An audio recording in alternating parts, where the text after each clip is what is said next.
Hello guys, അപ്പൊ നമ്മുടെ കപ്പ ബിരിയാണി ഇവിടെ റെഡി ആയിട്ടുണ്ട്. പറയണതിന് മുമ്പേ അത് കഴിച്ച്.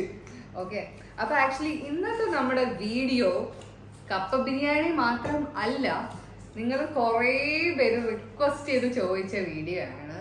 എന്താണ്? Love story. Hello guys, welcome back to our YouTube channel. വാവക്കുട്ടൻ ഒഫീഷ്യൽ. Yes, വാവക്കുട്ടൻ official. Welcome back. Hi. Welcome പറവാവേ. വാവക്കുട്ടൻ നല്ല ഉറക്ക ക്ഷീണത്തിലാണ്, അതാണ് വാവ ഇങ്ങനെ കിടക്കണം. അമ്മേനെ ഒന്നും കുക്ക് ചെയ്യാൻ സമ്മതിക്കുന്നില്ല വാവ. വാവേ വാ.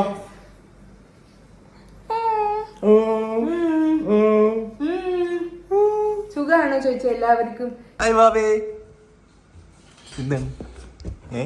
എന്താണ് ഇന്നെന്താണ് വാവേ സ്പെഷ്യൽ? ഇവിടെ എന്താ സ്പെഷ്യല്? ഇന്നത്തെ നമ്മുടെ സ്പെഷ്യൽ കപ്പ ബിരിയാണിയാണ്. കപ്പ ബിരിയാണി. അപ്പൊ ഇന്ന് രാവിലെ കുറച്ച് ബീഫ് ദിവസം മേടിച്ചോണ്ട് വന്നു. അപ്പൊ വിചാരിച്ചു നമുക്ക് കപ്പ ബിരിയാണി ഉണ്ടാക്കാം. കുറെ നാളായി കപ്പ ബിരിയാണി ഉണ്ടാക്കിയിട്ട്. അമ്മോട് എന്ത് ചെയ്യാ? കണ്ടില്ലേ, വാവക്കുട്ടൻ വലിയ ജഗ്ഗിലൊക്കെയാണ് വെള്ളം കുടിക്കുന്നത്. കണ്ടില്ലേ?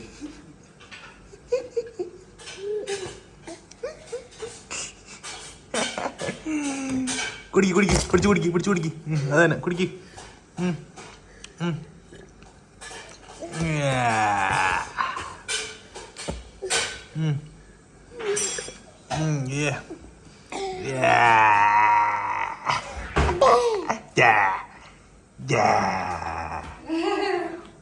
കുടിക്ക്.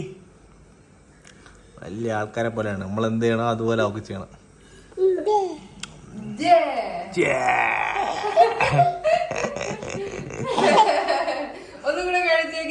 ഒന്നര കുടിച്ചോ.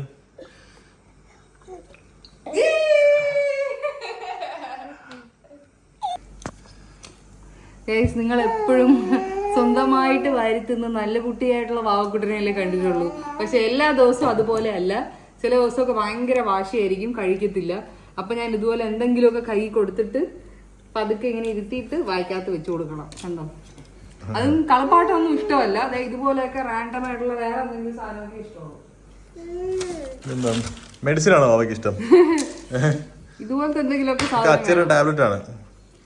അയ്യോ, പക്ഷെ അവളുടെ ഡോയ്സ് ഇഷ്ടമല്ല. ഇതുപോലത്തെ എന്തെങ്കിലുമൊക്കെ വേണം. അപ്പൊ നമ്മള് നൈസായിട്ട് വായിക്കാത്ത വെച്ച് കൊടുക്കണം.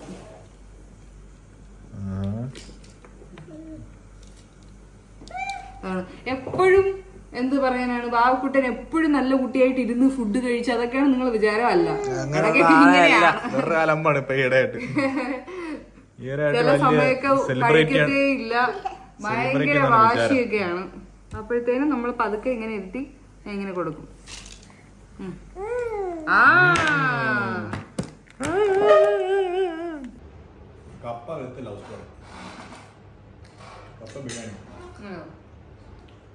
കപ്പ ബിരിയാണി വിത്ത് ലവ് സ്റ്റോറി.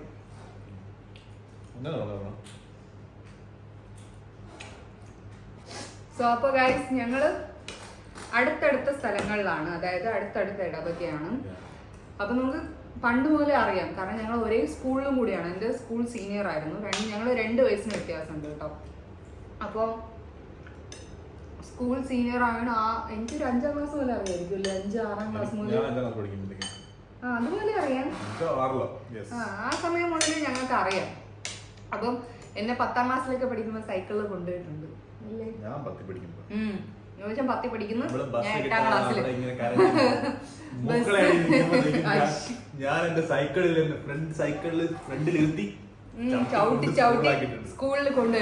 അത് ഞങ്ങളുടെ സ്കൂളിന്റെ ഫ്രണ്ട് എത്തുന്നതിന് മുന്നേ ഒരു പാലമുണ്ട്. ആ പാലം ചവിട്ടി കയറാൻ ഭയങ്കര പാടാണ്. ആ സമയത്ത് സൈക്കിൾ മറ്റേ ഇങ്ങനത്തെ ഹാൻഡിൽ ഒന്നും ഇങ്ങനെ പിടിച്ച് കണ്ടിട്ടില്ല. ആ സൈക്കിളാണ്. അതേ ഒന്ന് ആലോചിച്ച് ഫ്രണ്ട് ഇരുത്തി, കാരണം ബാക്കിൽ കയറില്ല. ആ ഫ്രണ്ട് ഇരുത്തി. അതിനേക്കാളും എനിക്ക് എന്റെ ചന്തി വേദന എടുത്ത് ആ സാധനത്തിൽ ചെറിയ ഇതിലിരുന്ന്. അയ്യോ, എനിക്ക് ഇരുന്ന് വരാനേ പറ്റത്തില്ല. പിന്നെ എന്റെ ഗതികേട് ആ സമയത്ത് സ്കൂളിൽ എത്തണമല്ലോ. ഓ പിന്നെ അപ്പം അതിന് നമുക്കറിയായിരുന്നു. അപ്പൊ നമ്മൾ ജസ്റ്റ് അറിയാലോ. കോളേജിൽ വന്നപ്പോഴും എനിക്കറിയാം, കാരണം എന്റെ കോളേജും സീനിയർ ആയിരുന്നു. അപ്പൊ കോളേജ് ജീവിതമൊക്കെ കഴിഞ്ഞ് ഞങ്ങള് പല വഴിക്കായി എനിക്കറിയത്തില്ലായിരുന്നു, പക്ഷെ എവിടെയാണെന്ന് പോലും കോളേജിലാണ് ഞാൻ ലാസ്റ്റ് ആയിട്ട് കാണുന്നത്. ആക്ച്വലി ഫാമിലിനെയൊക്കെ അറിയായിരുന്നു കേട്ടോ, പക്ഷെ അമ്മ ആന്റിമാരും അവരെല്ലാരെയും കസിൻസിനെയൊക്കെ എനിക്ക് അറിയായിരുന്നു. അപ്പോൾ അത് കഴിഞ്ഞിട്ട് അപ്പൊ ഈ 2016 ആക്ച്വലി യോഷിന് അനിയന് അവനൊരു ആക്സിഡന്റ് ആയി. അപ്പോൾ ഇച്ചിരി വലിയൊരു ആക്സിഡന്റ് ആയിരുന്നു. അപ്പൊ ആ ആക്സിഡന്റ് ആയ സമയത്ത് ഞാൻ കാണാനൊക്കെ പോയി. അപ്പൊ അപ്പോഴാണ് നമ്മൾ ലാസ്റ്റ് ആയിട്ട് കാണുന്നത്. അപ്പോഴും ഞങ്ങൾ തമ്മിലുള്ള അങ്ങനത്തെ ഒന്നും അല്ല. അന്ന് ആക്ച്വലി ഞാൻ കണ്ടിരുന്നത് ഒരു ചേട്ടന്റെ സ്ഥാനത്തായിരുന്നു. ജോയൽ ചേട്ടാ എന്നാണ് ഞാൻ വിളിച്ചിരുന്നത്. അങ്ങനെയായിരുന്നു കേട്ടോ. അപ്പൊ ഞങ്ങൾ 2016 ആ സമയത്ത് ലാസ്റ്റ് ആയിട്ട് കണ്ടു. അത് കഴിഞ്ഞിട്ട് ഒരു അഡ്രസ്സും ഇല്ല, എനിക്ക് അറിയത്തേയില്ല, ഇങ്ങനൊരു വ്യക്തി എവിടെയാണെന്നും അറിയത്തില്ല. അപ്പൊ അതൊക്കെ കഴിഞ്ഞിട്ട് 2020 ആയി. അത് കൊറോണ കാലഘട്ടം. അപ്പൊ 20 ഓഗസ്റ്റ് 25 ആക്ച്വലി ഓഗസ്റ്റ് 25 അതിനും കുറച്ച് മുന്നേ ആണ്, ജൂലൈ മുതലാണ്. സോ അപ്പൊ ഈ കൊറോണ ടൈം വന്നപ്പോൾ ഞങ്ങൾക്ക് ഫ്ലൈറ്റ്സ് ഒക്കെ കുറഞ്ഞല്ലോ. അപ്പം ഞാൻ ആ സമയത്ത് ഗൾഫ് ഫെയറിൽ ജോയിൻ ചെയ്തു. 2017 ഞാൻ ഗൾഫ് ഫെയറിൽ ജോയിൻ ചെയ്തു. ആ സമയത്ത് യോഷൻ ലണ്ടനിൽ പോയി. എനിക്കറിയത്തില്ലായിരുന്നു യോഷൻ ലണ്ടനിലുള്ള കാര്യം. ഞാൻ എത്ര വട്ടം ലണ്ടനിൽ പോയിട്ടുണ്ടെന്ന് അറിയാം. അന്നൊന്നും ഇങ്ങനെ ഒരു വ്യക്തി അവിടെ ഉള്ളതായിട്ട് എനിക്ക് അറിയത്തുമില്ല, ഞങ്ങൾ കണ്ടിട്ടുമില്ല. അയ്യോ അയ്യോ വാവേ സ്റ്റോറി പറയുവാണ്, നമ്മൾ സ്റ്റോറി പറയുവാണ്. അച്ഛ അമ്മയുടെ സ്റ്റോറി പറയുവാണ് കേട്ടോ. അപ്പോ കൊറോണ ആ സമയത്ത് ഞങ്ങൾക്ക് ഫ്ലൈറ്റ്സ് ഒന്നും ഇല്ല. ഞാൻ ബോറടിച്ച് വീട്ടിലിരിക്കുവായിരുന്നു. അപ്പൊ ആ സമയത്തൊക്കെ ഞാൻ സോഷ്യൽ മീഡിയയിൽ അങ്ങനെ ആക്റ്റീവ് അല്ല കേട്ടോ. വാട്സപ്പ് ഒക്കെ ഉണ്ടായിരുന്നു, പിന്നെ ഇൻസ്റ്റാഗ്രാം എനിക്ക് ഇല്ല. ഇൻസ്റ്റാഗ്രാം ഇല്ല. ഫേസ്ബുക്ക് ആക്ച്വലി ഞാൻ ഗൾഫിൽ ജോയിൻ ചെയ്തതിന് ശേഷമാണ് ഞാൻ ഫേസ്ബുക്ക് ക്രിയേറ്റ് ചെയ്യുക. അപ്പൊ ഞാൻ സോഷ്യൽ മീഡിയയിൽ അത്ര ആക്റ്റീവ് ആയിട്ടുള്ള ഒരാളല്ലായിരുന്നു. അപ്പൊ ഈ കൊറോണ സമയത്ത് വീട്ടിൽ വെറുതെ ഇരിക്കുന്ന സമയത്ത് ഞാൻ ഈ ഇൻസ്റ്റാഗ്രാം ഓപ്പൺ ചെയ്തു. ഇൻസ്റ്റാഗ്രാം ഓപ്പൺ ചെയ്ത് ഇങ്ങനെ പതുക്കെ ഓരോന്ന് നോക്കി വരുമ്പോഴത്തേനും ഒരു ദിവസം ഒരാളുടെ ഒരു മെസ്സേജ് ഞാൻ കണ്ടു. റിക്വസ്റ്റ് ഞാൻ കണ്ടു. ആദ്യം ഞാനത് മൈൻഡ് ചെയ്തില്ല, കാരണം എനിക്കത് മനസ്സിലായില്ലായിരുന്നു ആരാണെന്ന് മനസ്സിലായി. അതിനു മുമ്പ് ഞാൻ എനിക്ക് നോട്ടിഫിക്കേഷൻ വന്നു, മരിയ വർഗീസ് അപ്പൊ ഫോട്ടോ എടുത്ത് നോക്കിയപ്പോഴാണ് പരിചയമുള്ളത്.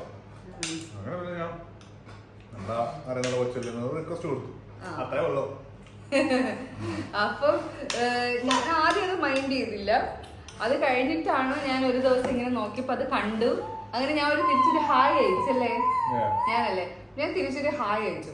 And believe it or not, actually ഇത് നടക്കുന്നതിന് ഒരു കുറച്ച് ദിവസങ്ങളായിരിക്കും മുന്നേ എനിക്ക് ആക്ച്വലി യോഷിന്റെ ഫേസ് എന്റെ മനസ്സിൽ വന്നായിരുന്നു. ഞാൻ അത് പറഞ്ഞിട്ടില്ല അന്ന്. ജസ്റ്റ് ആ ഒരു ഫേസ് എന്ന് വെച്ചാൽ പണ്ട് ഞങ്ങളിങ്ങനെ മീറ്റ് ചെയ്ത ഒരു സംഭവം എന്റെ ഓർമ്മയിൽ പെട്ടെന്ന് അത് വന്നു പോയി. അത് ഞാൻ പിന്നെ അത് അങ്ങോട്ട് അതിനെ ഫോക്കസ് ചെയ്ത് ചിന്തിച്ചില്ല, പക്ഷെ അത് വന്നു പോയി. എനിക്ക് പിന്നെയാണത് കൂടുതലായിട്ട് കത്തി തുടങ്ങിയത്. അപ്പൊ ഞങ്ങൾ പതുക്കെ സംസാരിച്ചു തുടങ്ങി, ഒരു ഹായ് പറഞ്ഞു തുടങ്ങി. പിന്നെ അങ്ങ് എല്ലാ ദിവസവും സംസാരമായി, ഫോൺ നമ്പർ തന്നു. പിന്നെ സംസാരിച്ചു തുടങ്ങിയെന്ന് വെച്ചാൽ ഫസ്റ്റ് ഡേ തന്നെ നമ്മള് ഫോൺ നമ്പർ തന്നിട്ട് സംസാരിച്ചു തുടങ്ങി. അത് ആ സംസാരം എന്ന് വെച്ചാൽ ഒരിക്കലും അങ്ങനെ ഒരു ഇഷ്ടമാണ് അങ്ങനത്തെ സംഭവമൊന്നും അല്ല. നോർമൽ ആയിട്ട് നമുക്ക് അറിയാന്നുള്ള ഒരാള് ഇത്രയും വർഷം കഴിഞ്ഞിട്ട് നമ്മൾ കാണുന്നു, അല്ലെങ്കിൽ കാണുന്നില്ല, നമ്മൾ സംസാരിക്കുന്നു, അങ്ങനെയുള്ള ഒരു സംഭവമാണ്. വാവയുടെ കഥ സൈഡിൽ കൂടെ പറഞ്ഞുകൊണ്ടിരിക്കുകയാണ്. ഓക്കെ, അങ്ങനെ ഞങ്ങൾ സംസാരിച്ച് തുടങ്ങി. സംസാരിച്ച് അത് ഇങ്ങനെ കോളിന്റെ ലെങ്ത് ഒക്കെ ഇങ്ങനെ കൂടി തുടങ്ങി. രാവിലെ ആകുമ്പോ ഗുഡ് മോർണിംഗ് വരും, എന്ത് കഴിച്ചു, എന്ത് ചെയ്യുന്നു, അങ്ങനെയൊക്കെയുള്ള സംസാരം തുടങ്ങി. കാരണം ഞാൻ ഒന്നും ചെയ്യുന്നില്ലല്ലോ, ചുമ്മാ ഇരിക്കുവായിരുന്നു, പണിക്ക് പോകുന്നുണ്ടായിരുന്നു. അപ്പം കഴിഞ്ഞിങ്ങനെ ഒരു ദിവസം സംസാരിച്ച് വന്നപ്പോ ചോദിച്ചിട്ട് ഒരു ദിവസം വയ്യായിരുന്നു, ഭയങ്കര ചുമയായിരുന്നു അല്ലേ? ഭയങ്കര ചുമയും തൊണ്ടവേദനയും. അപ്പോഴാണ് ഒരാള് വന്നിട്ട് പറയാണ് ചുമ മാറാൻ മഞ്ഞപ്പാൽ മഞ്ഞപ്പൊടി ഇട്ടിട്ട് കുടിക്കാൻ പറഞ്ഞു. എല്ലാത്തിന്റെയും തുടക്കം അവിടെ നിന്നായിരുന്നു. മഞ്ഞപ്പാലിൽ നിന്നാണ് എല്ലാം തുടങ്ങിയത് എല്ലാവരും. അത് കഴിഞ്ഞിട്ട് കണ്ടിന്യൂ ചെയ്യും. അത് കഴിഞ്ഞിട്ട് അത് കഴിഞ്ഞിട്ട് ഒരു ദിവസം ആയപ്പോഴത്തേനും ഒരാൾ എൻ്റെ അടുത്ത് പറഞ്ഞു, ഞാൻ പഴയ ഒരു ഫ്രണ്ടിനെ കാണാൻ പോവാണെന്ന് പറഞ്ഞു. ഏത് ഫ്രണ്ട് എന്ന് ചോദിച്ചപ്പോൾ പറഞ്ഞു അത് എൻ്റെ പഴയ ഒരു ഫ്രണ്ടാണ്. ഇങ്ങനെ ഇവിടെ വന്നിട്ട് കുറെ നാളായപ്പോഴാണ് മീറ്റ് ചെയ്യാൻ പോകുന്നത്. കള്ളത്തരമായിരുന്നു അത്. പക്ഷെ എനിക്ക് അപ്പം അത് മനസ്സിലായില്ല. ഞാൻ പറഞ്ഞു ആ ശരി ഓക്കെ. ആ സമയത്ത് ഞാൻ അന്ന് ഈ പെഡിക്യൂറിനും മാനിക്യൂറിനും പോകണമായിരുന്നു കേട്ടോ. അപ്പൊ ഞാൻ പോയി. അപ്പൊ എൻ്റെ അടുത്ത് പറഞ്ഞു ഇത്ര മണിയാകുമ്പോ പോകും. ഞാൻ പറഞ്ഞു ഓക്കെ ഫൈൻ.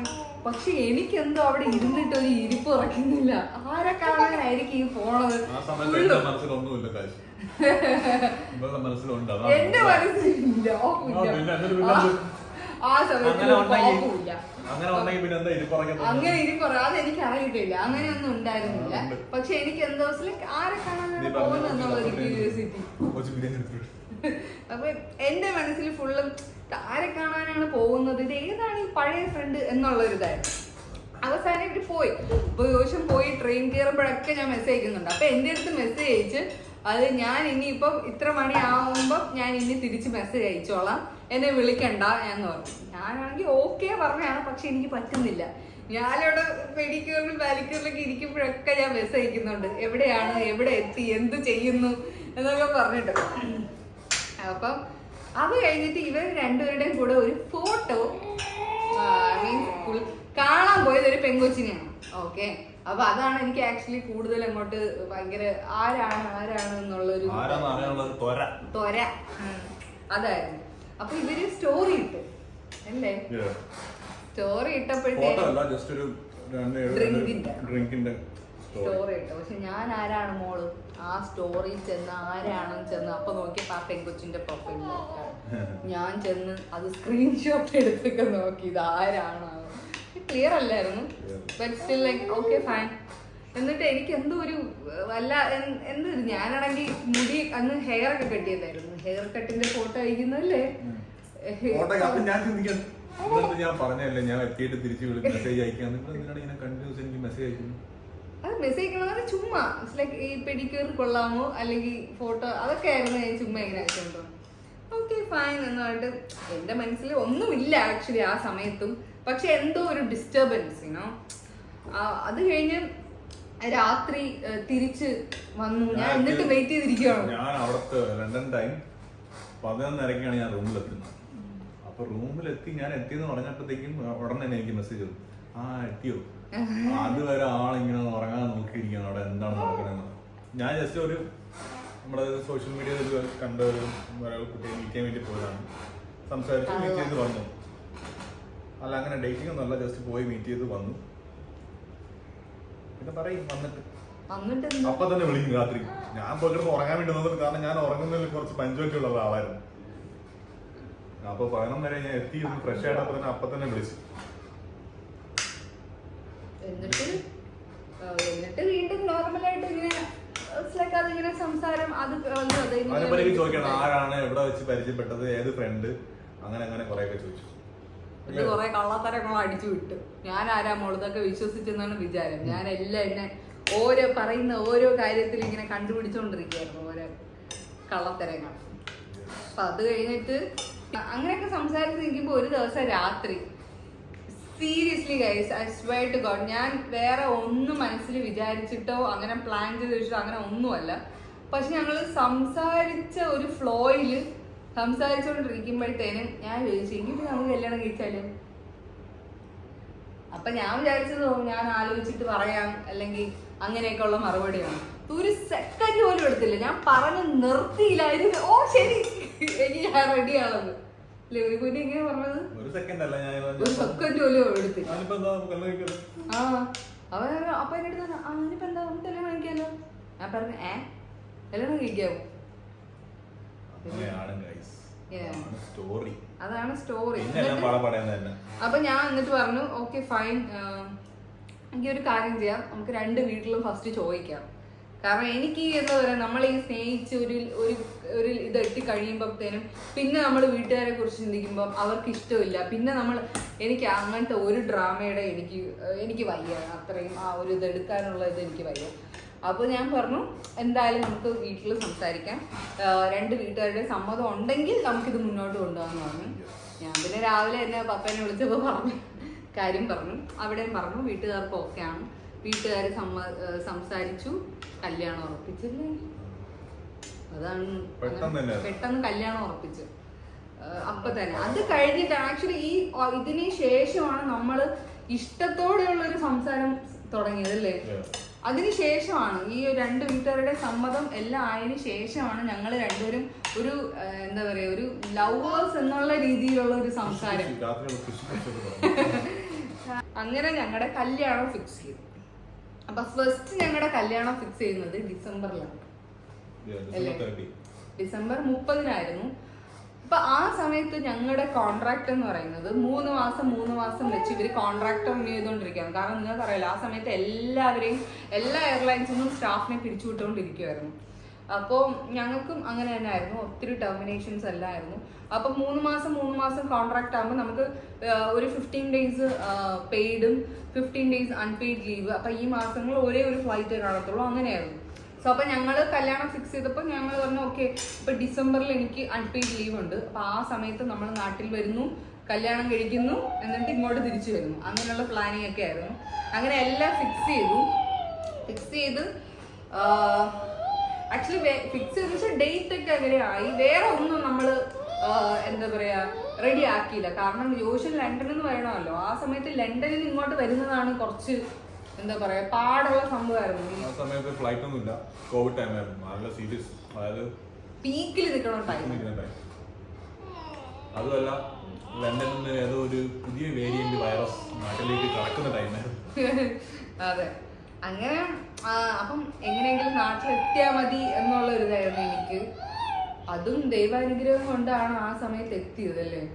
അങ്ങനെ ഫെബ്രുവരി 6-ാം തീയതിയാണ് അങ്ങനെ ഞങ്ങളുടെ കല്യാണം. അപ്പൊ പിന്നെ ഞങ്ങളുടെ കല്യാണം ഞങ്ങൾ രണ്ടുപേരും കൂടെ പൈസ ഇട്ടാണ് ചെയ്തത്. നമ്മൾ വേറെ ആരെയും ബുദ്ധിമുട്ടിച്ചിട്ടില്ല. ഞങ്ങൾക്ക് ചെയ്യാൻ പറ്റണ രീതിയിൽ ഞങ്ങളുടെ രണ്ടുപേരുടെയും കാശാണ്. അത് ഒത്തിരി ആഡംബരമായിട്ടും അല്ല, ഒത്തിരി ഇതായിട്ടും അല്ല അല്ലേ. നമ്മുടെ ഇതനുസരിച്ച് ഞങ്ങൾക്ക് രണ്ടുപേർക്ക് എങ്ങനെയാണോ ചെയ്യാൻ പറ്റണത് ഞങ്ങളുടെ രണ്ടുപേരുടെയും ഇതനുസരിച്ച് നമ്മൾ ചെയ്തു.